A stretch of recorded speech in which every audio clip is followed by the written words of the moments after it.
Well, it's it's not going to be so easy to show studio umbrellas. I wanted to go over some umbrellas that I recommend and what to look for, what not to look for. Actually, the easiest and best. There's really only a few manufacturers of studio umbrellas. It's kind of ironic that I've got like 30 studio umbrellas, but I don't actually have any rain umbrellas. It kind of doesn't make any sense. Ones like this that are more gray than they are silver. This is a little off-brand umbrella. I recommend staying away from these. If they look gray rather than silver, possibly try to avoid them. There's that one, and is this? There's so many umbrellas here. The ones that I do recommend, and you can choose them: soft satin, satin white, and satin silver is actually the best one. Actually has the nicest results on skin tones. This is a Westcott. I think this is a 36 inch, available in a 42 inch, 36. The great thing about this is it's a dual umbrella. And what does that mean? It means that these tips are removable, and instead of using it strictly as a bounce umbrella, I can remove the entire back cover off of this and use it as a shoot through to get a completely different effect. I mean, you can get two totally different effects in one. That's a good thing. I love the hell out of these. And Westcott actually makes the best umbrellas for the value. There are certainly better umbrellas than these. Another one to consider, and you don't use this too often. I've got a few of these holdovers, and oh, look, here comes the sun. This is, I don't know if this is a Westcott or which one it is, but it's a gold umbrella for use to indoor, outdoor. Why do you always have to take a portrait shot during the sunrise or sunset? You got like this narrow window.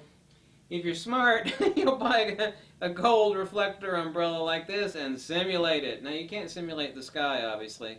Well, you can with enough photoshopping, but that's a pain in the crotch. But to simulate that sort of effect on the skin tone, just get yourself a really nice gold umbrella. And there are some crappy gold umbrellas. It seems that the mastery of true gold reflectance to simulate that sort of a warm autumn evening or morning illumination is not so easy to find. So you have to buy a quality one, and they are a bit more expensive. Like one like this is like 40 bucks. So gold umbrella. I can't remember who makes this. I don't believe that Westcott makes them. Best effect, like I said, is a satin silver umbrella, and the only reason I don't have it out here to show you, and I've got several of them, is because it is 8 feet tall. I only use them outdoors. They're monstrous. They're absolutely monstrous.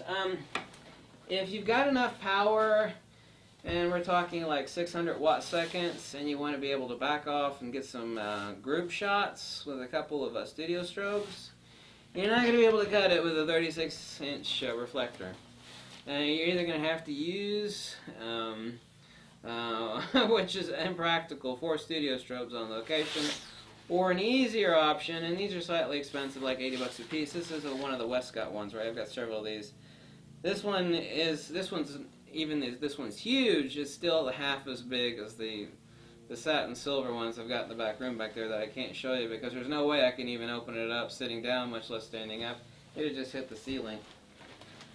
Get one of these, and it's a 7-footer. This one's a 6.5 foot from Westcott. And you're talking basically like $100 or $109, depends on which one you want. And these are really nice. Now you can point 600 watt seconds of these, back them about 25 feet on a couple studio strobes. Get yourself a basketball team in the shot with nice, even, diffuse illumination.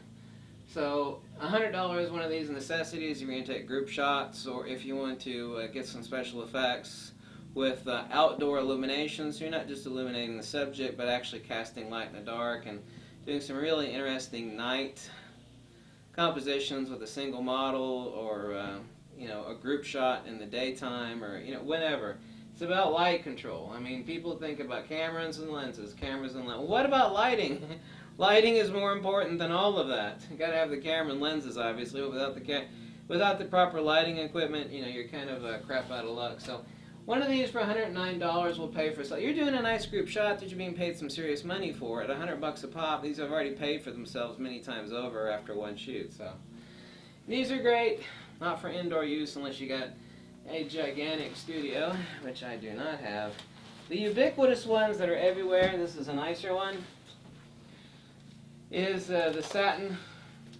While this does not have a removable back, it does serve a dual purpose. I think it's this 36-inch Westcott soft satin.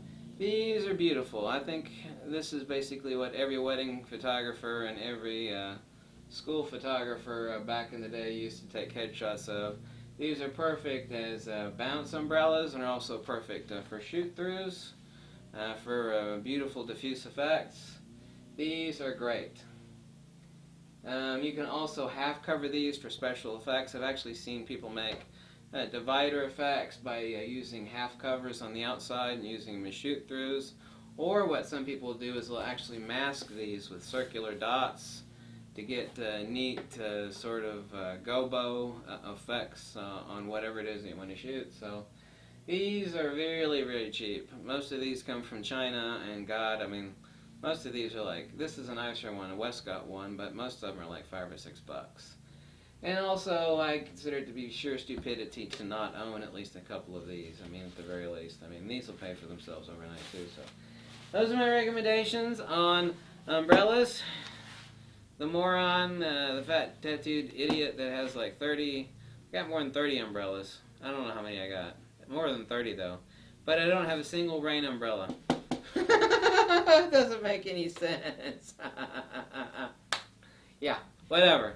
I am very tired, by the way. Thanks for watching. Catch you later. Bye.